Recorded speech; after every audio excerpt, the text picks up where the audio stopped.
Hello दोस्तों। तो आप लोगों को पता ही होगा कि हमारे देश में इंफ्रास्ट्रक्चर का डेवलपमेंट कितना तेजी से चल रहा है। गवर्नमेंट नए नए प्रोजेक्ट लेकर के आ रही है, as well as private players भी देखिए बहुत सारा हाउसिंग सोसाइटी डेवलप हो रही है, बहुत सारे ऐसे इंफ्रास्ट्रक्चर डेवलप हो रहे हैं जो हमारे देश के डेवलपमेंट के लिए जरूरी भी है। एंड ये सारा इंफ्रास्ट्रक्चर जितना भी डेवलप होगा दोस्तों, चाहे वो गवर्नमेंट बेस्ड हो चाहे वो प्राइवेट बेस्ड हो, सब में आपको एक कॉमन चीज़ की जरूरत पड़ती है। वो कॉमन चीज़ है वायर एंड केबल। तो बिना वायर एंड केबल के इलेक्ट्रिसिटी ट्रांसमिशन नहीं होगा, और वायर एंड केबल एक इंपॉर्टेंट पार्ट है डेवलपमेंट के लिए। देन दोस्तों, ऐसी ही एक कंपनी है आरआर केबल लिमिटेड, जिसके बारे में आज हम डिस्कस करेंगे। एक्चुअली इसको डिस्कस भी हम इसलिए कर रहे हैं क्योंकि मैनेजमेंट जो है अपने बिजनेस को लेकर के काफी पॉजिटिव है, और इन्होंने रिसेंटली जो रिजल्ट पोस्ट किए हैं, पूरे सेगमेंट में लीडिंग ग्रोथ इन्होंने शो किए हैं। लगभग 43% का इनका रेवेन्यू ग्रोथ हुआ है year on year versus. And इसके बाद इनके बिजनेस में बहुत सारे ऐसे ट्रांसफॉर्मेशन हो रहे हैं जो मैनेजमेंट अपने कॉन्फ्रेंस कॉल में बताया, जिसके बारे में हम डिटेल में डिस्कस करेंगे। तो चलिए सबसे पहले हम देखते हैं कि इनका बिजनेस मॉडल क्या है। तो बेसिकली अगर आप इसको देखें तो ये फोर्थ लार्जेस्ट प्लेयर है इंडिया में वायर एंड केबल इंडस्ट्री में। एंड अगर आप इनके प्रोडक्ट देखते हैं तो ये वायर एंड केबल तो मैन्युफैक्चर करते ही करते हैं, इसके साथ ही एफएमईजी प्रोडक्ट भी मैन्युफैक्चर करते हैं। एफएमईजी प्रोडक्ट क्या होते हैं? फास्ट मूविंग इलेक्ट्रिकल गुड्स, जिसमें आप देखें कि जो आप अपने हाउस होल्ड में इलेक्ट्रिकल डिवाइसेज यूज करते हैं वो सारे एफएमईजी में काउंट होते हैं, चाहे वो पंखे हो, चाहे वो कूलर्स हो, मिक्सर ग्राइंडर हो, इसके अलावा जो रूम हीटर्स होते हैं या वाटर हीटर होते हैं, ये सारे एफएमईजी में काउंट किए जाते हैं। एंड इनका ये दोनों बिजनेस सेगमेंट है। अगर आप इनका रेवेन्यू बाइफर्केशन देखते हैं तो 90% बिजनेस इनका आता है आपके वायर एंड केबल वाले सेगमेंट से, एंड 10% बिजनेस ही है इनका फास्ट मूविंग इलेक्ट्रिकल गुड्स का।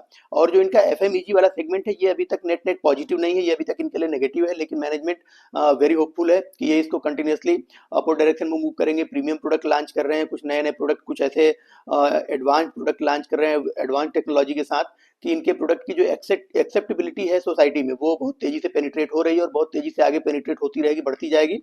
एंड ये आने वाले कुछ समय के अंदर नेट नेट पॉजिटिव होते हुए दिखाई देंगे। मतलब इनका जो एफएमईजी वाला सेगमेंट है वो भी नेट नेट पॉजिटिव हो जाएगा। और दोस्तों इसके अलावा जो इनका रेवेन्यू है वो 73% डोमेस्टिक सेल से आता है, और 27% इनका रेवेन्यू इनके एक्सपोर्ट बिजनेस से आता है। एंड ये अगर आप देखें कुछ कंट्रीज जिनको ये एक्सपोर्ट करते हैं, तो इंडिया एक्चुअली ये वर्ल्ड वाइड 85 से ज़्यादा कंट्रीज को ये अपने प्रोडक्ट सेल करते हैं या एक्सपोर्ट करते हैं, जिसमें नॉर्थ अमेरिका है, यूरोप है, मिडिल ईस्ट कंट्रीज हैं, इसके अलावा China, Japan, Indonesia, Australia, Vietnam जैसी कंट्रीज को ये अपने प्रोडक्ट सप्लाई करते हैं। और दोस्तों अगर इनके मैन्युफैक्चरिंग प्लांट की बात करें तो इनके पास टोटल 5 मैन्युफैक्चरिंग प्लांट है, जिसमें 2 मैन्युफैक्चरिंग प्लांट इनके वायर एंड केबल के लिए है, और 3 मैन्युफैक्चरिंग प्लांट इनके जो एफएमईजी वाला सेगमेंट है उसके प्रोडक्ट के वहां मैन्युफैक्चर करते हैं।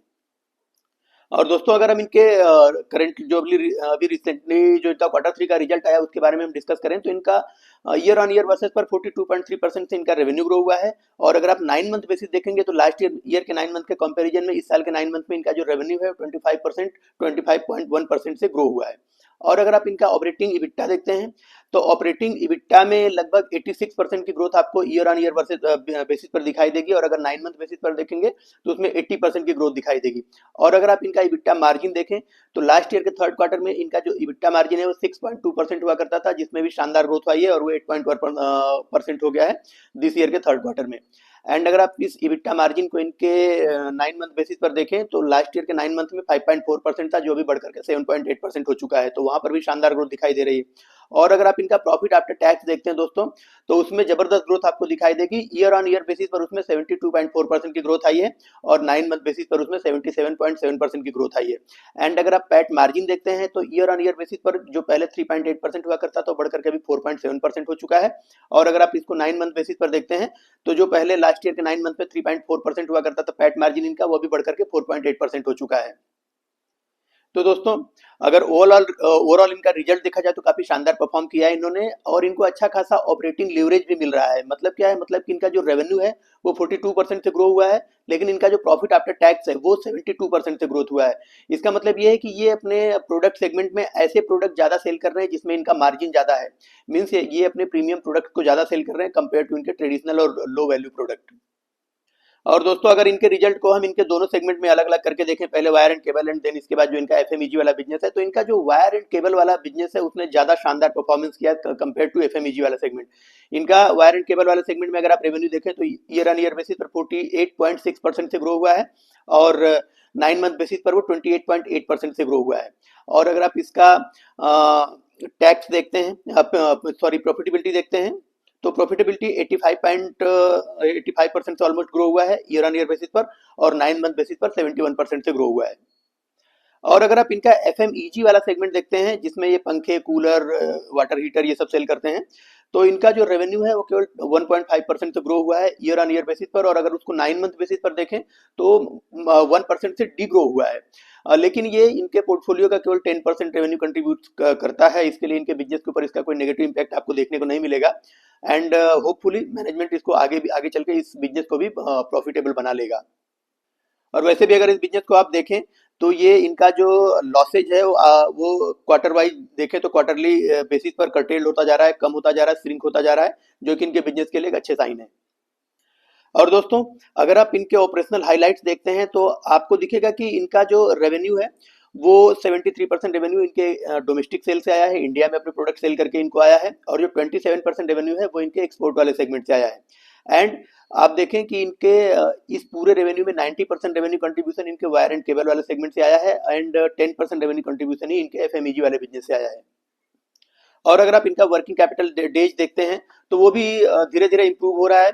पहले मार्च 2023 में अगर डाटा देखें तो ये लगभग 75 डेज में इनका वर्किंग कैपिटल डे था, जो अभी घट करके 56 डे हो गया। इसका मतलब क्या है? इसका मतलब ये है कि जब ये कोई प्रोडक्ट बनाते हैं तो बनाने के 56 डेज के अंदर वो मार्केट में सेल होकर उसका पैसा इनके पास रिटर्न आ जाता है। मीन्स ये जो पैसा अपने बिजनेस में लगाते हैं 56 डेज के अंदर रिटर्न इनके पास वापस आ जाता है। और दोस्तों, अगर आप इनका पी&एल स्टेटमेंट देखें तो उसमें 42.3% से इनका रेवेन्यू ग्रो हुआ है ईयर ऑन ईयर बेसिस पर। और अगर आप देखें कॉस्ट ऑफ मटेरियल कंज्यूम, तो वो भी दोस्तों बढ़ गया है, जो कि इसका मतलब क्या है कि इनका इनपुट कॉस्ट बढ़ा है। इनको प्रोडक्ट की प्राइसिंग भी शायद इन्होंने बढ़ाई होगी, जिसके बारे में कॉन्फ्रेंस कॉल में डिस्कस करेंगे, उसको हम कल एक वीडियो बना करके अपलोड कर दूंगा मैं। तो कॉस्ट ऑफ मटेरियल जो इन्होंने कंज्यूम किया उसकी प्राइसिंग बढ़ गई है। इसके अलावा अगर आप देखें कि purchase of stock in trade, वो इनका कम हुआ है Q3 में। इसके अलावा अगर आप इनका ग्रॉस प्रॉफिट देखते हैं तो 39.4% से ग्रो हुआ है। फिर एम्प्लॉय बेनिफिट एक्सपेंसेस देखते हैं तो वो भी इनका ग्रो हुआ है, मतलब इन्होंने अपने या तो नए एम्प्लॉय हायर किए हैं या फिर एम्प्लॉयज की सैलरी बढ़ाई है। इसके अलावा इनके अदर एक्सपेंसेस भी बढ़े हैं, जो पहले 125 करोड़ हुआ करते थे बढ़कर के 152 करोड़ हो चुके हैं। देन अगर आप अदर इनकम देखते हैं तो अदर इनकम ऑलमोस्ट इनका सेम ही है। एंड अगर आप इनका डेप्रिसिएशन एंड एमोर्टाइजेशन एक्सपेंसेस देखते हैं तो वो पहले जो 17.8 करोड़ हुआ करता तो बढ़कर के 23.9 करोड़ हो चुका है। एंड अगर आप इनका ईबिट देखते हैं तो ईबिट में 85% की ऑलमोस्ट ग्रोथ आपको दिखाई देगी। एंड इसके अलावा अगर आप इनका पीबीटी देखते हैं, सॉरी, आप अगर आप इनका फाइनेंस कॉस्ट देखते हैं दोस्तों, तो फाइनेंस कॉस्ट इनका थोड़ा बढ़ गया। पहले जो 16.2 करोड़ हुआ करता था फाइनेंस कॉस्ट, मतलब फाइनेंस कॉस्ट का मतलब क्या है कि इन्होंने बैंक से या किसी लेंडर से जो पैसा उधार लिया उसके ऊपर ये कितना पैसा एज ए इंटरेस्ट पे कर रहे हैं। तो पहले 16.2 करोड़ पे किया करते थे, जो भी बढ़ा करके लगभग 18.9 करोड़ ये पे कर रहे हैं। तो थोड़ा सा ही फाइनेंस कॉस्ट इनका बढ़ा है, लेकिन वो कोई ऐसा कंसर्न नहीं लगता है। एंड दोस्तों, अगर आप इनकी प्रॉफिटेबिलिटी देखें तो 75.5% से ग्रो हुआ है ईयर ऑन ईयर बेसिस पर। और इनका जो पैट है, पैट अगर आप देखें तो वो लगभग 81% से ग्रो हुआ है। जो पैट परसेंटेज इनका पहले 3.8% हुआ करता था, बढ़कर के अभी 4.7% हो चुका है। तो मतलब ये अगर आप इसमें ग्रोथ देखें तो 81% से ग्रो हुआ है ईयर ऑन ईयर बेसिस पर इनका पैट मार्जिन। और दोस्तों, अगर आप इनका रेवेन्यू देखें ईयरली बेसिस पर तो वो लगभग 20% के सीएजीआर से कंटिन्यू इनका रेवेन्यू ग्रो हो रहा है। और मैनेजमेंट ने अपने कॉन्फ्रेंस कॉल में बताया भी है कि अगले 3 सालों तक ये लगातार 20% के सीएजीआर से ग्रो करते रहेंगे। एंड अगर आप इनका इबिट्टा देखते हैं तो इबिट्टा 17% से ग्रो हो रहा है लगातार हर साल, लगभग पिछले 4 सालों से। एंड अगर आप इनका पैट देखते हैं तो पैट में भी 13% से ग्रोथ आपको दिखाई देगी। तो अगर आप इनका आरओसी देखें तो आरओसी भी ठीक है, 19.4% है। आरओई अगर आप देखें तो 15.6% है। तो डेट टू इक्विटी इनका काफी कम है, मतलब डेट बिल्कुल न के बराबर है, मतलब डेट फ्री कंपनी है ऑलमोस्ट ये। तो ओवरऑल अगर आप इनका रिजल्ट देखते हैं तो ये सारे फाइनेंशियल पैरामीटर पर शानदार परफॉर्म कर रहे हैं। और मैनेजमेंट अपने कॉन्फ्रेंस कॉल में बता भी रहा है कि ये आगे चल के इनका जो परफॉर्मेंस है ये कंटिन्यू रहेगा और इसको इंप्रूव करने के लिए कोशिश करेंगे।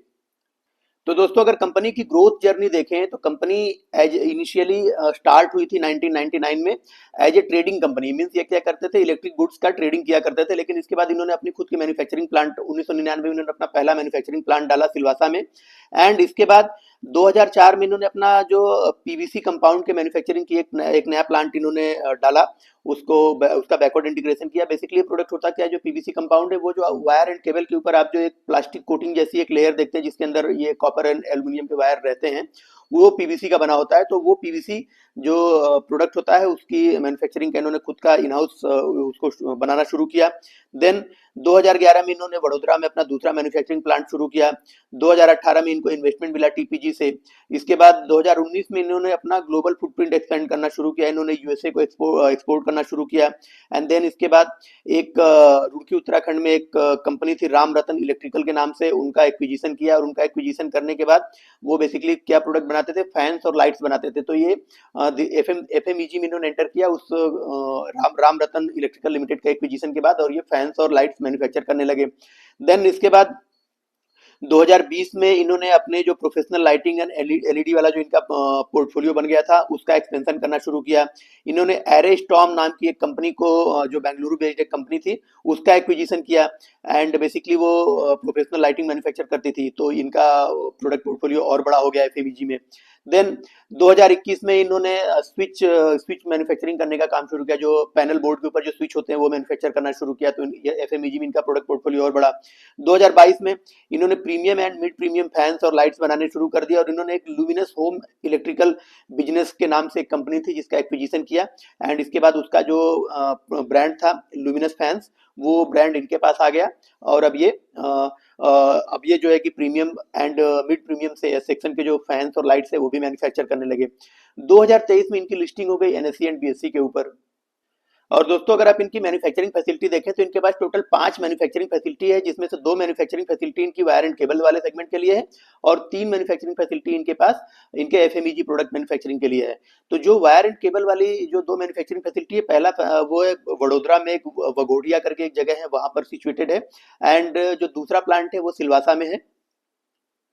और अगर एफएमईजी वाले प्रोडक्ट की बात करें तो उसमें इनके पास जो 3 प्लांट है, एक रुड़की में है, एक बेंगलुरु में है, और एक गगरेट करके हिमाचल में जगह है वहां पर है।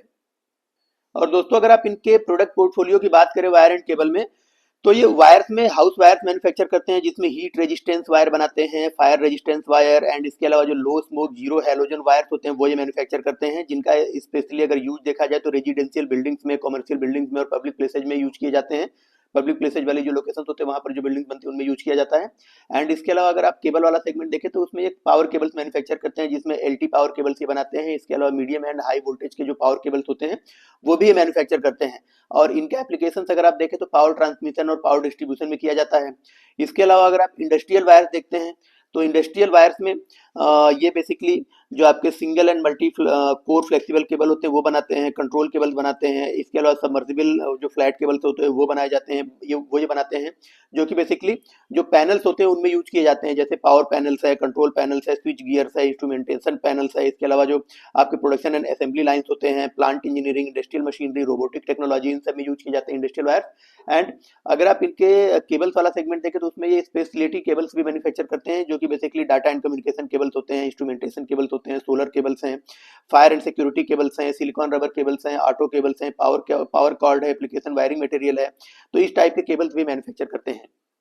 तो दोस्तों ये था इनका टोटल वायर एंड केबल का जो प्रोडक्ट बास्केट है वो। और अगर आप वायर एंड केबल इंडस्ट्री को देखें तो ये 12.5% के सीएजीआर से ग्रो कर रहा है, और इसमें भी आप देखिए जो ब्रांडेड मार्केट है, जो ब्रांडेड प्लेयर है वो ज्यादा तेजी से ग्रो कर रहे हैं, और वो जो नॉन ब्रांडेड प्लेयर है उनसे मार्केट शेयर छीनते जा रहे हैं। पहले अगर आप FY24 में देखें तो जो ब्रांडेड मार्केट शेयर है वो लगभग 74% था, और 26% market share non branded market players के पास था।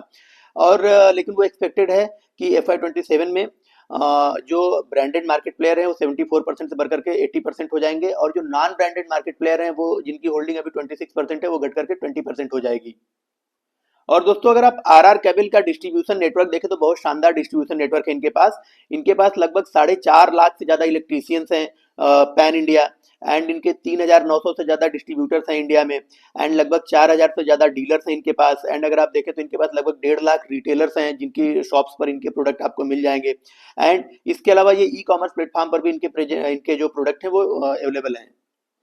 एंड इंडिया में इनकी टोटल 5 मैन्युफैक्चरिंग फैसिलिटी है, लगभग 16 ऑफिसेज हैं, और अगर वेयर हाउसेज देखते हैं तो वो इनके पैन इंडिया 18 हैं। और दोस्तों अगर इनके एफएमईजी प्रोडक्ट पोर्टफोलियो के बारे में बात करें तो ये फैंस बनाते हैं, जिसमें ceiling fans, table pedestal fans and wall fans होते हैं। इसके अलावा एग्जॉस्ट फैंस होते हैं, और लाइटिंग में देखें तो इनके पास panel lights, bulbs, down lights and street lights के मैन्युफैक्चर करते हैं। देन स्विचेज में अगर आप देखें तो मॉड्यूलर स्विच हो गया, एमसीबी स्विच हो गया, डीबी स्विच हो गया, इस टाइप के स्विचेज मैन्युफैक्चर करते हैं। एंड अगर आप होम अप्लायंसेज में देखें तो ये वाटर हीटर्स हो गए, रूम हीटर हो गए, आयरन्स हो गए, कूलर्स हो गए, वो ये मैन्युफैक्चर करते हैं। और उन्होंने कुछ नए प्रोडक्ट लॉन्च भी किए हैं, जैसे बीएलडीसी फैंस हो गए, वो इन्होंने लॉन्च किए अलग अलग मॉडल के। इसके अलावा डेकोरेटिव फैंस भी इन्होंने लॉन्च किए हैं अलग अलग मॉडल के, और number of blades differ differ. And इसके अलावा इन्होंने कुछ डिफरेंट डिफरेंट साइज और कलर्स में भी नए प्रोडक्ट लॉन्च किए हैं, नए फैंस लॉन्च किए, आप यहाँ पर पिक्चर में उनको देख सकते हैं। एंड इसके अलावा लाइटिंग में इन्होंने 10 वाट का पैनल लॉन्च किया है, स्पॉट लाइट इन्होंने लॉन्च की है। इसके अलावा जो कलरफुल पैनल होते हैं, या फ्लड लाइट होता है, या रोप लाइट, एंड इसके अलावा जो रिमलेस सरफेस पैनल होते हैं, वो इन्होंने इंट्रोड्यूस किया है अपने प्रोडक्ट पोर्टफोलियो में।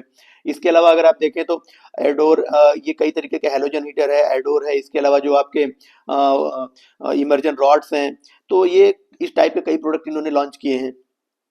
और दोस्तों इनको अलग अलग कंट्रीज से 37 टाइप्स के इंटरनेशनल प्रोडक्ट सर्टिफिकेशन भी मिले हैं, मीन्स ये उन कंट्रीज में अपने प्रोडक्ट को सेल कर चुके हैं, वो उन कंट्रीज से सर्टिफाइड है। और दोस्तों अगर आप पूरे वायर एंड केबल सेगमेंट को देखें, इंडिया में जितनी कंपनियां लिस्टेड हैं, उनमें जो छोटे मार्केट कैप की कंपनियां, जो 500, 700, 1000 करोड़ के मार्केट कैप की कंपनियां हैं, अगर आप उनको देखें तो उनका जैसे ही बिजनेस ग्रो होता है, कोई ना कोई नई प्रॉब्लम उनके सामने आ जाती है, एंड इसके बाद उनका जो स्टॉक प्राइस है मूवमेंट उसका रुक जाता है, या डाउन साइड में मूवमेंट करने लगता है। तो मैंने पिछले 2-3 सालों से सारी जितनी वायर एंड केबल की कंपनियां सबको ट्रैक कर रहा हूँ, और मैं देख रहा हूँ कि उनमें जो छोटे मार्केट कैप की कंपनियां हैं, उनमें ज्यादा ग्रोथ है नहीं। वो कुछ ग्रो करती हैं एक क्वार्टर, तो अगले क्वार्टर उनका ग्रोथ गिर जाता है, या 1-2 क्वार्टर के अंदर वापस से पुराने ग्रोथ ट्रैक पे आ जाती हैं। एंड उसमें कुछ ऐसी कंपनियां हैं जो लगातार शानदार परफॉर्म किए जा रही हैं, लेकिन उनका वैल्यूएशन भी आप देखेंगे तो उसी हिसाब से है। जैसे कि आप केईआई वायर्स को देख लें, तो केईआई का वैल्यूएशन भी काफी इंसेन है, काफी हायर वैल्यू पे अवेलेबल है, लेकिन उनका ग्रोथ कंटिन्यूसली वही 19-20% मेंटेन है। एंड इसके अलावा अगर आप पॉलीकैब को देख लें, तो पॉलीकैब तो सबसे बढ़िया प्लेयर लगता है इस पूरे सेगमेंट का। उनका ग्रोथ भी अगर आप देख लें तो 25-30% से कंटिन्यूसली ग्रो करते थे, इस बार इस क्वार्टर में उनका 40% का ग्रोथ आया है, तो ग्रोथ उनका शानदार है। एंड इसके बाद उनका वैल्यूएशन भी अगर आप देखते हैं तो ठीक ठाक वैल्यूएशन पर अवेलेबल है, लेकिन उनका मार्केट कैप अगर आप देखते हैं तो 1 लाख करोड़ से ज्यादा का उनका मार्केट कैप है। उसमें अगर आप आरआर केबल को देखें तो इनका 16,000 करोड़ का मार्केट कैप है, तो एक मिड सेगमेंट की कंपनी है ये। एंड इसमें ग्रोथ के पोटेंशियल भी काफी हमको दिखाई देता है। एंड इसके अलावा अगर आप इनका रेवेन्यू ग्रोथ देखें तो वो भी इंडस्ट्री लीडिंग ग्रोथ है, 42% से इन्होंने ग्रो किया है अभी। एंड अगर दोस्तों मैं इनके करंट वैल्यूएशन की बात करूं, तो current price to earning ratio इनका 36 है, और अगर 1 year forwarded price to earning ratio निकालें तो वो भी 35-36 के आसपास ही निकल के आता है, जो कि जिससे कि लगता है कि इसका वैल्यूएशन अभी ठीक है। इसी वैल्यूएशन पर ये 1 ईयर फॉरवर्डेड भी मिलेगा। एंड डिपेंड करता है कि इनका जो ग्रोथ आ रहा है, ये ग्रोथ रेट कंटिन्यूसली मेंटेन रहना चाहिए, क्योंकि अगर आप इस ग्रोथ रेट के बेसिस पर अगर आप इनका price to earning growth ratio भी निकालते हैं तो वो भी 1 के आसपास निकल के आता है, जो कि मेरे हिसाब से ठीक ठाक वैल्यूएशन है। तो ठीक ठाक वैल्यूएशन पर कंपनी अवेलेबल है, बाकी इन्वेस्टमेंट का डिसीजन आप अपना लें। एंड बाकी दोस्तों और तो कुछ रहा नहीं। हाँ, यही है कि इंडिया का इंफ्रास्ट्रक्चर जितना ग्रो करेगा, वायर एंड केबल कंपनियां उतना ग्रो करती रहेंगी। तो अगले अगले जो है कि 7-8-10 साल तक तो मुझे इंफ्रास्ट्रक्चर के डेवलपमेंट में ग्रोथ का कोई हर्डल दिखाई नहीं देता है। तो और अगर ये ग्रोथ इसी तरीके से चलते रही private sector as well as government sector में, तो ये वायर एंड केबल वाली कंपनियां भी आप देखेंगे कि ग्रो करती ही जाएंगी। तो दोस्तों मिलते हैं फिर किसी नई कंपनी के एनालिसिस के साथ। और हाँ, इनका कॉन्फ्रेंस कॉल हो गया है, तो कॉन्फ्रेंस कॉल का मैं एक सेपरेट वीडियो बना करके अपने चैनल के ऊपर अपलोड कर दूंगा, क्योंकि यहाँ पर अपलोड करूंगा तो काफी लंबा हो जाएगा।